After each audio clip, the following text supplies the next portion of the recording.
What if the Cold War wasn't decided by missiles, but by embarrassment? Imagine this. The Soviet Union lands on the moon first.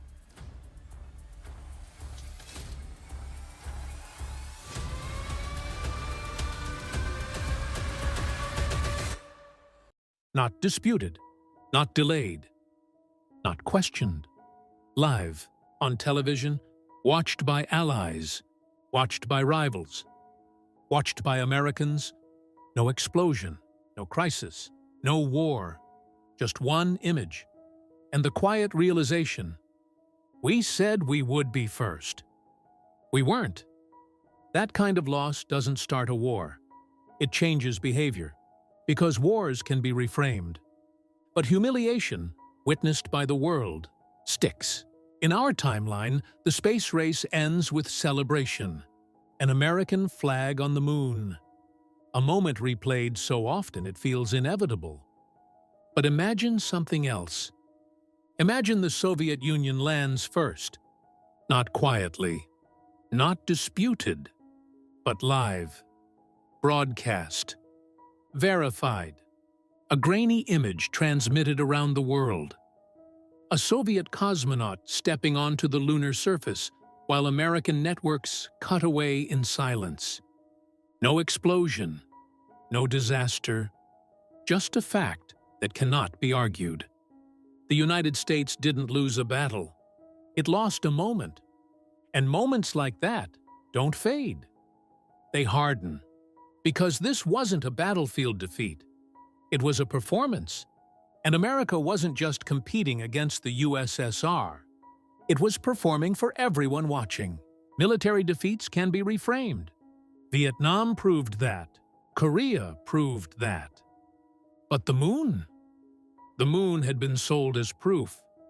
Proof of intelligence. Proof of competence. Proof that the American system worked better under pressure. For years, space wasn't about exploration. It was about credibility. Every launch said, we can do what others can't. Every orbit said, we are ahead. Every success reinforced the idea that American power was not just strong, it was precise. So when the Soviets land first, it doesn't raise questions about rockets. It raises questions about judgment. And those questions don't stay in Washington. They travel. There is no panic. That's the first thing people notice. No emergency speeches, no calls for calm, just restraint. Press conferences where answers are technically correct and emotionally empty. Statements that explain timelines but avoid conclusions. Officials who don't look surprised, but don't look confident either. Because admitting shock would mean admitting vulnerability. And vulnerability, in this moment, is contagious. Allies start watching more closely, not because they fear the Soviets, but because they're trying to understand America. Is this a stumble? Or is this the first visible crack? No one asks those questions out loud. They don't need to. Internally, the lesson is debated. Some argue for patience, for regrouping, for redefining success. But that voice doesn't dominate. Because patience doesn't erase humiliation. The louder argument is simpler. We can't afford to look unsure again. And so the goal quietly shifts. Not toward better science, not toward cooperation, but toward certainty. Certainty in decisions, certainty in posture, certainty in response.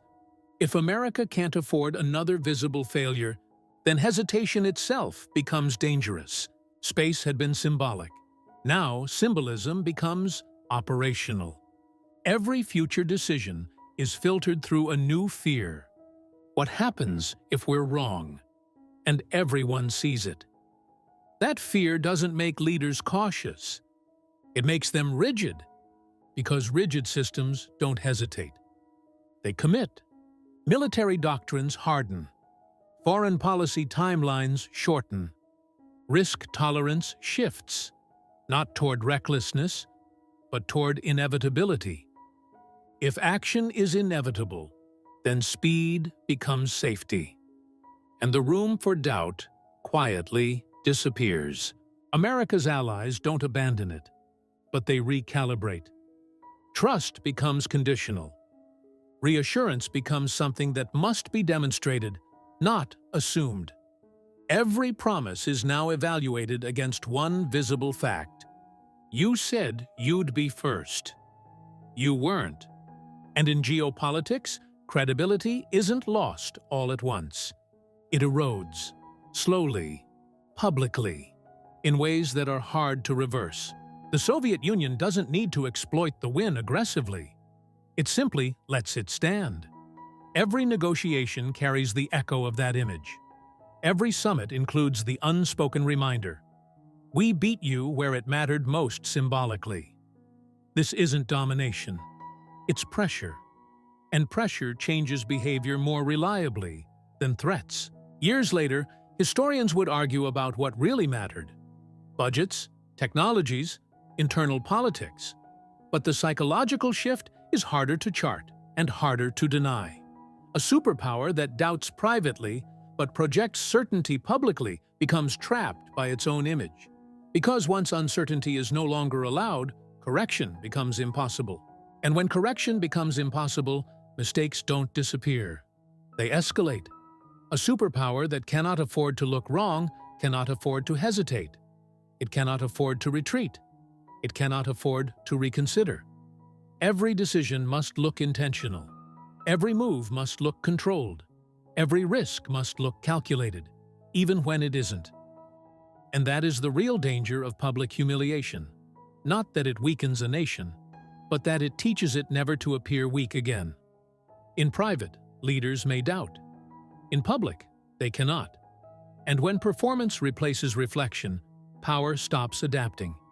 It starts proving strength, proving dominance, proving inevitability, over and over again. So maybe the space race was never about the moon. Maybe it was about this question: what happens to a superpower when the entire world watches it fail? Does it become cautious? Or does it become incapable of ever being seen as wrong again? Because history suggests something uncomfortable. The most dangerous superpower is not the one that loses. It's the one that decides it never can again.